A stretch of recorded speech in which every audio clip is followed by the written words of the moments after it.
BNP অনেক বড় দল এবং জামাত মনে করেন 5ই আগস্ট গত 1 বছরে অনেকটা অগ্রসর হয়েছে এই কারণে সাধারণ মানুষ দেখেছে যে গ্রামাঞ্চলে এবং প্রত্যন্ত অঞ্চলে যে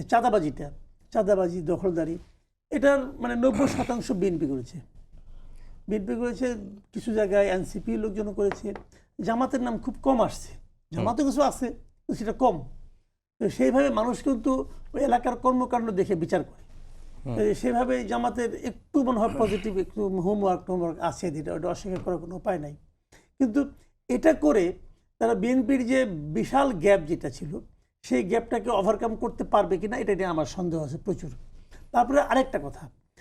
হলো যে আওয়ামী লীগ যদি ইলেকশন করতে না পারে আওয়ামী লীগের যে ভোটগুলো এই ভোটগুলো কিন্তু আমার ধারণা আওয়ামী লীগের যে জেনুইন জিল্লা আওয়ামী লীগের ভোট আছে নৌকা মার্কের যে ভোটগুলো আছে এগুলির মধ্যে আমার ধারণা যে নিয়ার অ্যাবাউট 50% তারা ভোট কেন্দ্রে যাবে না এটা আমার ধারণা। যে 50% যাবে অথবা যদি 40%ও যায় যারা যাবে তারা কোথায় ভোট দেবে তারা আর যাই হোক এনসিপি এবং জামাতকে দিবে না এটা হলো আমার ধারণা। আমার ধারণা কিন্তু ভুল হতে পারে আমি আবারও বলছি আমি তো আর দেখে আসি নাই আমি তো আর প্রত্যেকের মনের মধ্যে ঢুকি নাই যে ভাই তুমি কি করবা বলতে পারবো না। তারা এনসিপি আর জামাতকে তারা ভোটটা দিবে না